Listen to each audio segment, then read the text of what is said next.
Bonjour à tous chers amis du Petit Ballon, nous voici en compagnie de notre cher et grand et drôle sommelier Jean-Michel Deluc. Bonjour Jean-Michel. Bonjour tout le monde, bonjour Martin. Qu'allons-nous déguster aujourd'hui? Nous allons en Alsace, c'est une région que j'aime, un des plus beaux vignobles français, donc un des plus beaux vignobles du monde.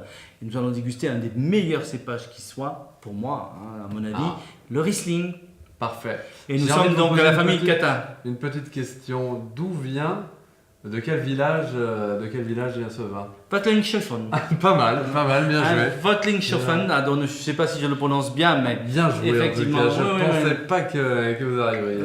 Malgré mon grand âge, j'ai encore une mémoire qui résiste. Ouais. Donc, superbe blanc, et effectivement, l'Alsace nous propose des blancs absolument magnifiques, beaucoup de cépages, mais je trouve que c'est sur le Riesling qu'on a les vins les plus fins. Mais Riesling, pour un débutant comme moi, j'ai l'impression que ça va être des vins sucrés. Alors, pas du tout. Alors, effectivement, il y a une image un petit peu sucraillonne, je dirais, des Alsaces. Aujourd'hui, non, on arrive quand même à faire des vins secs. Il y a toujours un petit peu de résiduel. On est dans une région relativement, une latitude froide, donc des acidités un peu élevées, donc on compense avec un petit peu de sucre. C'est peut-être pour ça qu'on a cette image-là de l'Alsace, mais les gens qui travaillent bien comme la famille Catin, ils n'ont pas ce souci-là. Donc on recherche plutôt l'équilibre. Magnifique brillance, on sent que ça va être un vin plein de fraîcheur, robe or, léger reflet vert, ça c'est la jeunesse du vin. Et puis belle concentration dans le verre, donc une belle couleur, un joli Riesling, et j'aime bien cet or un petit peu prononcé quand même. Ça veut dire qu'on a ramassé des raisins quand même mûrs. Parfait. Voilà. Au nez.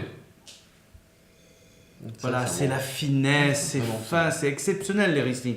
On a une trame un petit peu agrumée, des agrumes, on a des fruits blancs, quand tu retrouves un peu de pêche, un peu d'abricot, un peu de pommes, de poires, jolis fruits.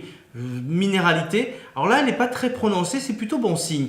Quand on a ce côté un peu pétrole, on parle souvent de pétrole avec les Riesling, c'est qu'un vin a évolué ou qu'il est sur des terrains qui ne sont pas si bons, qui sont en bas de côte. Là on est sur un Riesling bien structuré, bien droit. Parfait. Droit dans ses bottes. Non, ça a l'air très bon. En bouche. On a une certaine rondeur en attaque, c'est rond, c'est velouté, c'est fruité. On retrouve le côté agrumes, fruits blancs évidemment. Petite note fraîche en milieu de bouche, un côté menthe blanche qui est sublime. Voilà, et la minéralité qui arrive derrière, qui nous disent, voilà, j'adore quand on goûte un vin et qu'on a l'impression de remonter dans les racines, jusqu'aux racines de la vigne, ça prouve qu'il y a vraiment un beau terroir. Très beau Riesling, magnifique équilibre, magnifique aujourd'hui.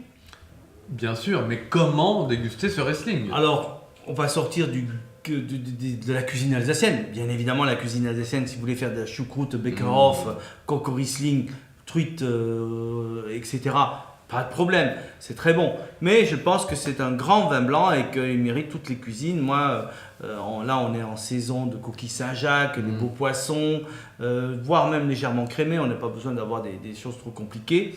Voilà, moi, j'adorerais des coquilles Saint-Jacques, des langoustines, des petits crustacés, des huîtres. Voilà, c'est un vin absolument magnifique en saison, quoi. C'est vrai. On le sert bien froid. 10 degrés, je dirais. 10. Ouais. C'est 2 heures dans un frigo, partie intérieure de la porte. 2 heures, ça suffit. Ok. Hein, pas glacé parce que c'est dommage de perdre tout ce fruité. Ouais, bien sûr.